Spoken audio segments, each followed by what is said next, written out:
করছি। প্রত্যেকটি হাত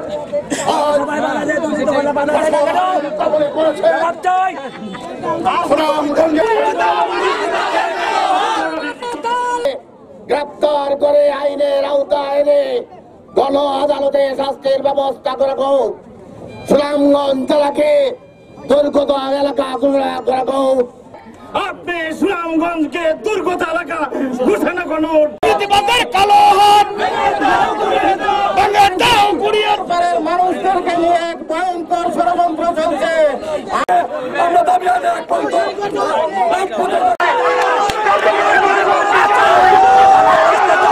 আমরা পুরা বছর ব্যাপী কর্মসূচিতে থাকবো। সবাইকে আজকের এই আন্দোলন সংগ্রামে অংশগ্রহণ করার জন্য ধন্যবাদ।